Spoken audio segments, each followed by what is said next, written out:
നിങ്ങൾ ഇത്രയും തത്തകളെ ഒരുമിച്ച് കൂട്ടി ഫീഡ് ചെയ്യണ കണ്ടിട്ടുണ്ടാവും. ബട്ട് ഔട്ട് സൈഡിൽ ഒരു കൂടും ഒന്നുമില്ലാതെ ഇത്രയും തത്തകളെ ഫീഡാക്കണ കാണണമെങ്കിൽ നീ ഇങ്ങോട്ട് തന്നെ പോരണം. ഈ ക്ലിപ്പ് കാണുമ്പോൾ പലർക്കും ഈ സ്ഥലം മനസ്സിലായിരിക്കാം. നമ്മൾ വേറെ എവിടെയല്ല, നമ്മളിപ്പോൾ നിൽക്കുന്നത് ചെന്നൈയിലാണ്.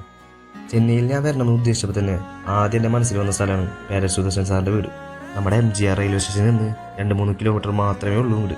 ഈ സ്ഥലത്തിൻ്റെ കറക്റ്റ് മാപ്പ് ഇട്ടണമെങ്കിൽ നിങ്ങൾ ഗൂഗിൾ മാപ്പിൽ വെറുതെ പേരൽ സുദർശൻ സെർച്ച് ചെയ്താൽ മതി. സെർച്ച് ആക്കി കഴിഞ്ഞാൽ നമ്മുടെ കറക്റ്റ് സ്ഥലത്തെത്തും. പക്ഷേ ഇവരെ വീടിൻ്റെ ഡോറ് കണ്ടുപിടിക്കാനാണ് പണി. നിങ്ങൾ ഈ ഡോർ നോട്ട് ചെയ്ത് വെച്ചോ, നിങ്ങൾക്ക് ഉപകാരപ്പെടും. ഇവിടെ വരുന്നതിലും ഒരു ദിവസം മുമ്പ് നിങ്ങൾ ഇവിടെ ബുക്ക് ചെയ്ത ശേഷം അങ്ങോട്ട് വന്നാൽ മതി. കാരണം 19 ആൾക്കാരാണ് ഒരു ദിവസം വരാം. സോ നിങ്ങൾക്ക് ബുക്ക് ചെയ്യണമെങ്കിൽ ഗൂഗിളിൽ ഇവരെ നമ്പറുണ്ട്. പിന്നെ ഒരു കാര്യം, 4 മണിക്കുള്ളിൽ തന്നെ നിങ്ങളോട് എത്തിക്കോട്ടാ.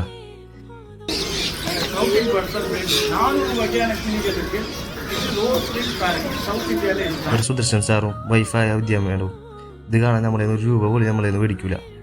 ഇവർക്ക് ഇവിടെ വരുന്ന ചിലവെന്ന് പറഞ്ഞാൽ നമ്മൾ വിചാരിക്കുന്നത് അപ്പുറമാണ്. ഒരു ദിവസം ഏകദേശം 10-60 കിലോ അരിയും 2 ഡബ്ബ ഗോതമ്പും കപ്പലണ്ടിയും ഈ തത്തമ്മകൾക്ക് തന്നെ ഇവർ കൊടുക്കുന്നുണ്ട്. സോ നിങ്ങൾക്ക് ചിന്തിച്ചാൽ മതി എത്ര രൂപ ഇവർക്ക് ഒരു ദിവസം ചിലവ് വരുമെന്ന്. നിങ്ങൾ ചെന്നൈ പോകണമെങ്കിൽ മസ്റ്റായിട്ട് ഈ സ്ഥലത്ത് പൊക്കോട്ടാ. ഇവിടെ കാണുന്ന കാഴ്ച എന്ന് പറഞ്ഞാൽ വളരെ മനോഹരമായ കാഴ്ചയാണ്. അതെനിക്ക് ഈ വീഡിയോ കാണുമ്പോൾ തന്നെ മനസ്സിലാവില്ല. സോ മസ്റ്റ് വിസിറ്റ് പ്ലേസ് ആണ്. ഇതൊക്കെ കണ്ട ശേഷം നമുക്ക് മനസ്സിലാവും ഇത്രയും നല്ല മനുഷ്യന്മാരും നമ്മുടെ ഈ ലോകത്ത് ജീവിക്കുന്നുണ്ട്. അപ്പം ഓക്കെ ട്ടാ.